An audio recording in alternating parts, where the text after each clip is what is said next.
In my past life, there was a boy from the city, Adrian Lynn, who came to our village for a development project. Tall, lean, with an easy smile that made the village girls flutter like moths to a flame. But it wasn't just charm. He had heart.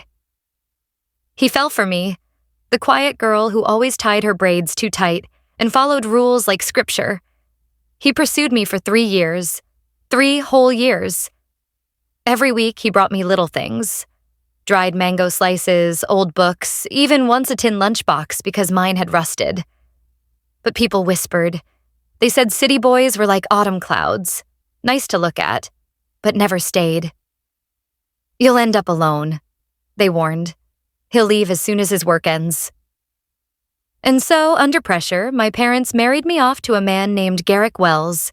He was from Pine Hollow, broad-shouldered, calloused hands, the kind of guy who split logs before breakfast and smelled of sawdust and sweat. They said he was dependable, reliable. They said I'd be safe. What they didn't say was that Garrick had loved someone else all along, my sister Iris. After our wedding, I became nothing but a vessel to bear children while Iris followed Adrian back to the city, becoming the glamorous wife of an urban planner. Me? I was locked away, denied medical care during labor. I bled out on a threadbare mattress while Garrick cradled Iris in his arms and whispered, "I promised you I'd never let you suffer like that." And Iris? Oh, she looked down at me and sneered. "You took my place. You stole my life. Now die, so I can keep what's mine." That's when I died. But fate, or something, granted me a reset.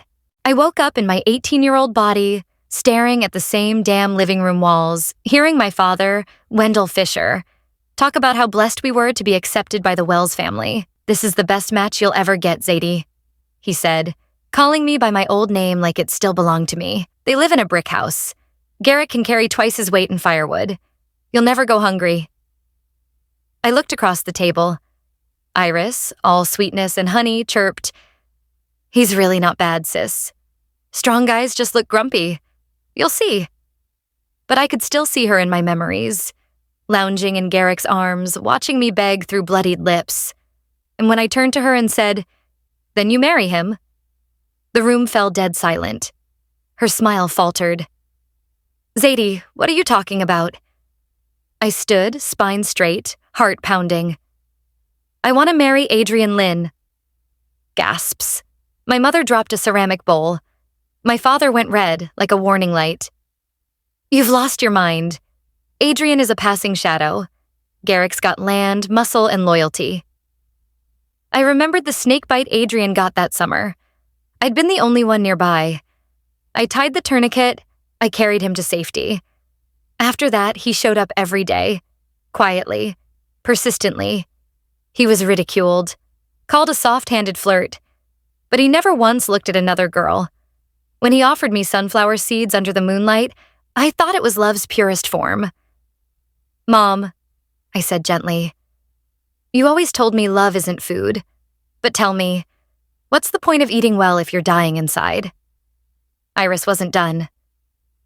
"Adrian gave me this," she said, pulling out a silver stopwatch. "He proposed to me last week." That same damn watch, the one that broke me in my past life. Back then, I thought it meant he'd moved on, that he loved her. So I agreed to marry Garrick. But now, I lunged for it, pushed her to the ground, snatched the watch and ran like hell. The wind burned my cheeks as I ran past the paddy fields. I only stopped when I reached the willow trees. I collapsed, sobbing, cradling the watch. That's when I heard his voice.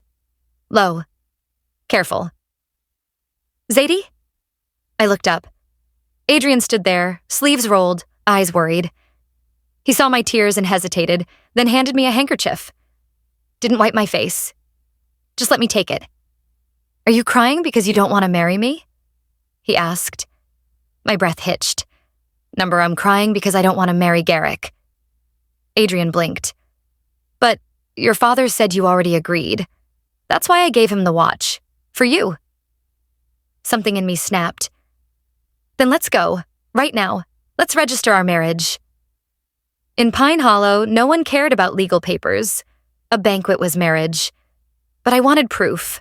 Legal, undeniable proof. His face turned red as a beet. You mean it? Meet me at dawn. I'll bring the household book. That night, I didn't sleep a wink.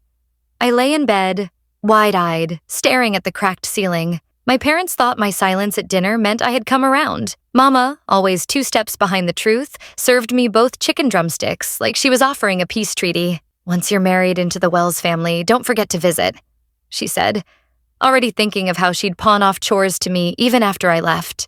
I smiled, said nothing, and chewed like cardboard was stuck in my mouth. They didn't see the fire brewing inside me.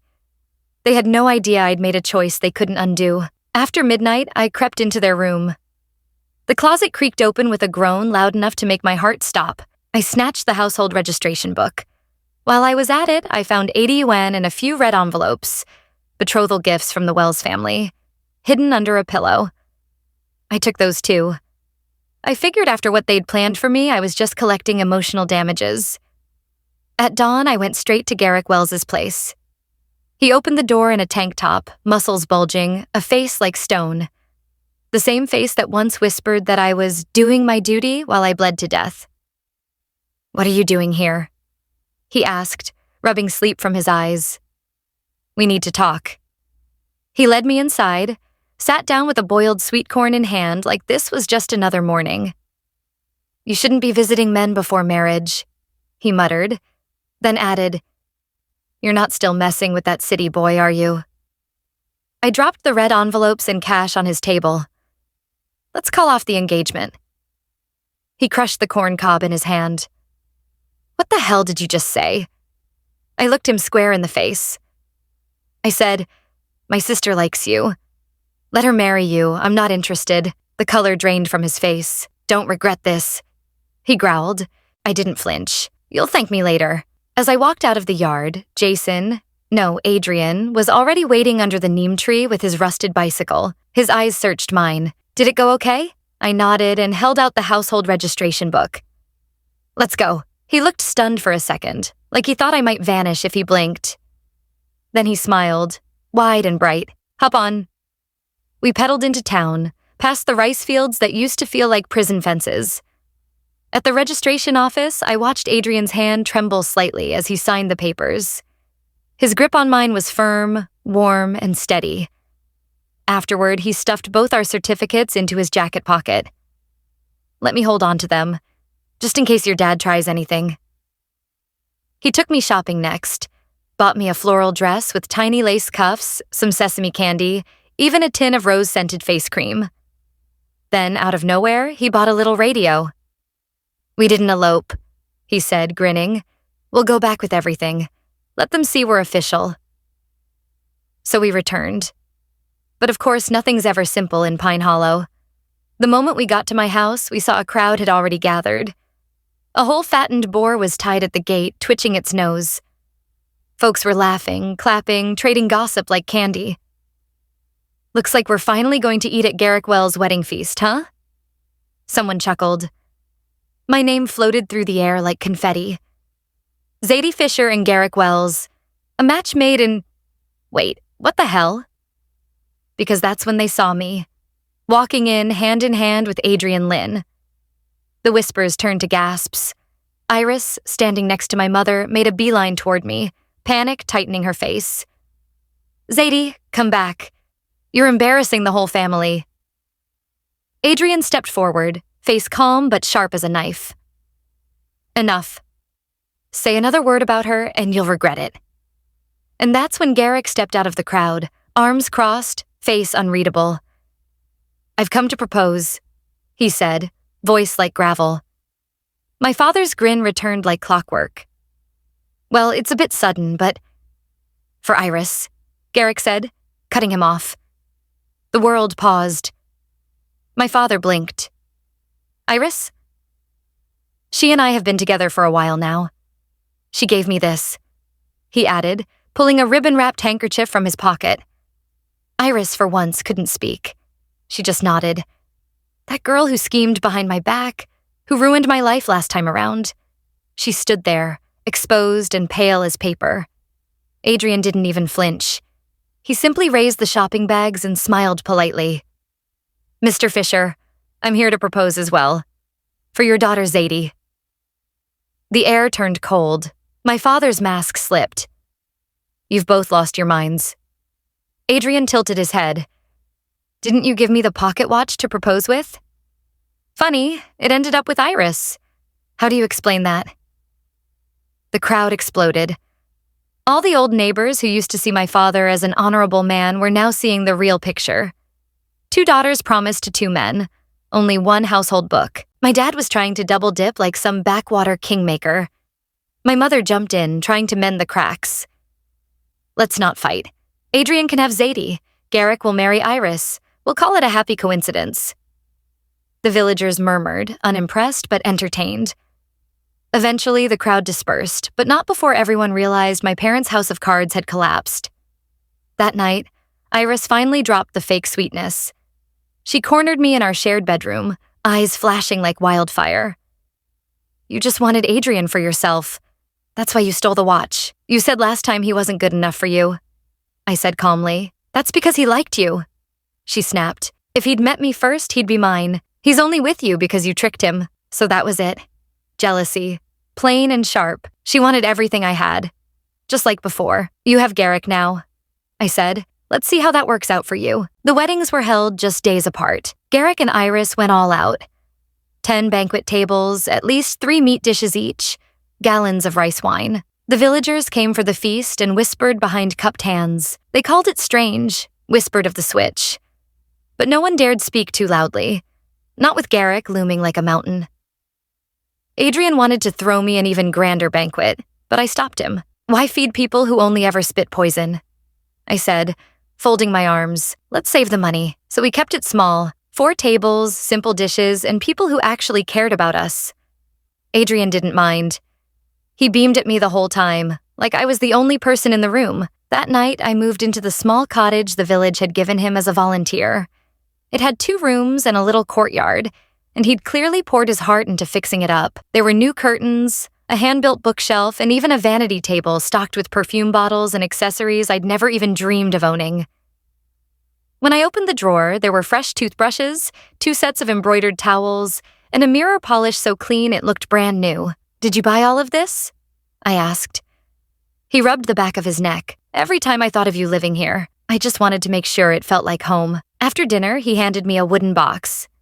Inside were carefully stacked bundles of money, ration coupons, and even a little notebook where he'd written down every expense since arriving in the village. "This is my stipend from the youth program," he said, "and some savings from my father. It's all yours now." I counted at least 500 yuan. Enough to feed a family of 5 for nearly 2 years. My throat tightened. Adrian wasn't like Garrick, who saw affection as ownership. He was the kind of man who protected by standing beside you, not over you. That night, when the lights went out and we lay side by side, I tensed. The memory of my last wedding night still clawed at me. Cold hands, pain, fear. "Don't be afraid," Adrian whispered, brushing my hair back. "You're safe with me." He kissed me so gently I barely felt it. No rush, no pressure, only warmth. By morning, I woke feeling new. No pain, just peace. He was already cooking breakfast.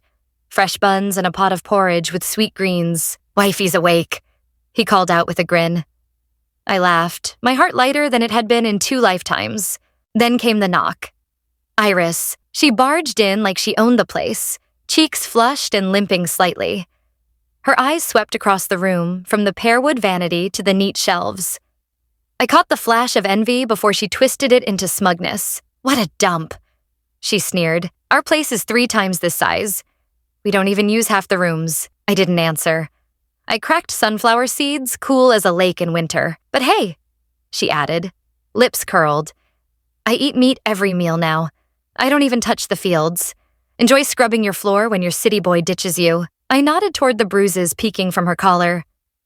"That why you're limping? Looks like your ideal husband works you harder than the fields."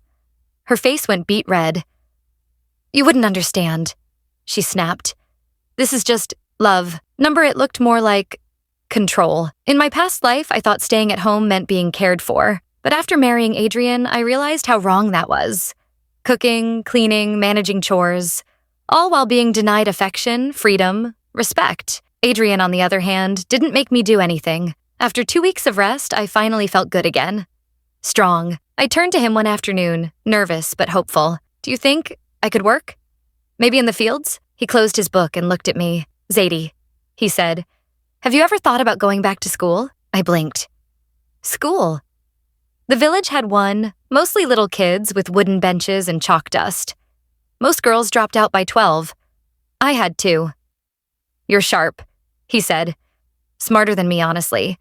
I'll help if you want to study. Or I can teach you myself. But no way am I letting you bruise your back hauling baskets of yams." I hesitated. "Isn't it embarrassing? Being older?" He grinned. "Knowledge doesn't care how old you are." And just like that, my world opened up. The next day, I walked into the classroom with a new backpack. The teacher, Miss Zhu, was a volunteer from the city too. She gave me extra notes, stayed after class, and encouraged me like I was her own sister. Every night, Adrian helped me study, quizzing me, explaining math problems, reading literature out loud. It was exhausting but wonderful. And then one afternoon, something strange happened. During a dull grammar lesson, a commotion exploded outside. Kids jumped up, squealing. A car, a real car, like from the movies. Even Miss Zhu didn't stop them. I stepped outside just in time to see Adrian standing beside a black sedan, polished and gleaming under the afternoon sun. He smiled like spring had arrived. "Your ride's here, Mrs. Lin." My eyes widened. "Already?" He reached out, threading our fingers together. Time to go home. The car, parked at the edge of Pine Hollow, drew the entire village out like moths to a lamp. Most of them had never seen a vehicle this nice up close, let alone one here, on our muddy, cracked roads. And when Adrian opened the passenger door for me like I was royalty, their jaws nearly hit the ground. My mother, Evelyn Fisher, was the first to react. She came rushing toward me, arms flailing, her expression somewhere between desperation and rage. "Zadie, you can't just leave like this. What'll we do without you?" Adrian stepped in front of me, eyes hard. "Mother-in-law, what exactly are you implying? That we live separately while she sends money home like a servant?" Her crocodile tears started then. "We're just worried. When he leaves, you can always move back in with us. He's from a rich city family. He won't miss a few hundred yuan each month." I pulled my arm from her grasp. "You want me to go back to waking up before dawn to cook breakfast? To cleaning chicken coops in the summer heat while you spend the engagement money? Number not again." My father, Wendell, who had stood silently until then, snapped. "Ungrateful girl. Talk to your father like that again and I'll—" But before his hand could rise, Adrian caught it midair and shoved it aside. "My wife is leaving with me," he said coldly. "You still have another daughter. Why don't you pour your dreams into her?" He wrapped an arm around me. Too many parents clip their children's wings just so they never leave the cage. But I won't let her rot here. And that's when Iris came sprinting out of the house like a madwoman. "Jason, wait, you can't take her. I'm your wife." The villagers turned so fast they nearly got whiplash. "Wait, what?" Someone gasped. "Wasn't he marrying the older sister?" Iris held up a crumpled document, proud as a peacock. "Look, marriage certificate. It has my name on it. Iris Fisher." I stared at her, stunned but amused. "What's that supposed to be?" She smirked. "Don't act stupid. You're just some bumpkin. You don't even know that with this, I can keep Jason. He can't leave me." I glanced at Adrian. Calmly, he pulled a crisp document from his jacket and opened it wide. "Actually," he said, "Zadie and I registered over 6 months ago. Official, stamped, and filed." Iris's smugness drained from her face like someone had popped a balloon. "That's not fair," she shrieked. "I got my certificate from the same office." "And you forged it," I replied, my voice low and sharp. "That's why you kept sneaking into our house. You were trying to steal our documents." Her face went pale. "You're lying." "Forgery's a crime," I reminded her. "Should we take this to the town bureau?" Panic turned to fury. She lunged at me, trying to snatch the real certificate. But Adrian moved fast. He stepped aside, let her crash into the dirt like a fool, and tucked the papers back into his coat. Sitting in the mud, her hair wild, she sobbed. "Take me with you, please. I can't go back. Garrick, he beats me, locks me inside. He won't let me even speak to anyone." Just then, a chilling voice echoed from the crowd. "I don't want her," Garrick said, stepping forward. His expression was thundercloud dark. You think I don't know what you've been up to? You tricked me into marrying you, then forged documents to claim another man. You said you loved me, then chased him like a dog. He grabbed her by the arm and slung her over his shoulder like a sack of potatoes. Let's go. I'll teach you what loyalty means. Someone in the crowd muttered, maybe don't hit her, but was quickly hushed. Stay out of it, another villager grunted. Husband and wife stuff. Iris screamed, clawed, begged, but no one helped her. Everyone just watched, pretending to care while doing absolutely nothing. And me? I stood silently, letting it all go, because I'd made my choice. We got into the car and drove away, leaving Pine Hollow and all its rot behind us. Hours later, we arrived in City B. I was stunned. The Chen family home wasn't just a house. It was a small mansion, styled like something out of a European fairy tale, all columns and balconies and glimmering windows. Adrian's mother welcomed me with open arms, no judgment, no sneering at my village accent or calloused hands. She handed me a soft towel and said, "Come, I'll show you how everything works." Turns out you didn't need to draw water from a well. You just turned a tap and it flowed. Lights didn't flicker. Floors were spotless. There was even a washing machine that looked like a robot from the future. That night, I slept in a real bed. Not straw, not a threadbare mat. An actual mattress that cradled every inch of my body like it had waited just for me. For the first time in my life, I slept through the night without fear. The next morning felt surreal. Sunlight poured through the tall windows, casting golden patches on the polished wooden floor. I lay in the bed a little longer, breathing in the quiet calm of this strange new world. Outside, the city buzzed with life. The honk of cars, the chatter of people, the distant hum of construction. It was so far from Pine Hollow, it felt like another planet.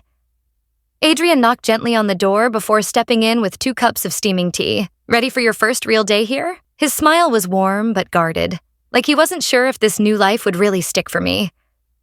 I smiled back, feeling a mix of hope and fear swirling inside me. He led me down a grand staircase into a kitchen that smelled like fresh herbs and spices.